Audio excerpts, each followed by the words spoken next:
মুসলমানের সন্তান ডাক্তার হবে, মুসলমানের জন্য গৌরব। মুসলমানের সন্তান ইঞ্জিনিয়ার হবে, মুসলমানের জন্য গৌরব। মুসলমানের সন্তান ব্যারিস্টার হবে, মুসলমানের জন্যই গৌরব। আজ কাফের বেদিন মুনাফিকরা যদি ডাক্তার হয় তাহলে মুসলমানদেরকে হত্যা করবে, ঠিক কিনা? দেলোয়ার হোসেন সাইদিকে হত্যা করে নাই? হত্যা করে নাই হাসপাতালের মধ্যে? আপনারা হয়তো জানেন না, কিন্তু আমরা স্পষ্ট জানি। দেলোয়ার হোসেন সাইদিকে স্পষ্ট হত্যা করা হয়েছে ইনজেকশনের মাধ্যমে, হাসপাতালের মাধ্যমে। এটা কোনো মুসলমানের বাচ্চা করে নাই, এটা একমাত্র বেঈমান ছাড়া আর কেউ নয়।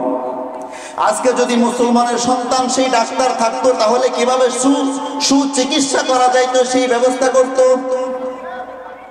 মসজিদ, বিভিন্ন মসজিদের মধ্যে দেখা যায় টাইলসের নিচে মূর্তির ছবি দেওয়া হয়। এই যে মডেল মসজিদগুলো হয়েছে, আমরা বিভিন্ন নেটের মাধ্যমে দেখছি অনেক জায়গায় এরকম মসজিদের টাইলসের নিচে পাওয়া গেছে মূর্তির ছবি। এগুলা কে করছে? মুসলমানের সন্তান যদি ইঞ্জিনিয়ার হইয়া এই কাজ করতো তাহলে জীবন সম্ভব হতো না। এটা কাফের আর বেঈমানেরা।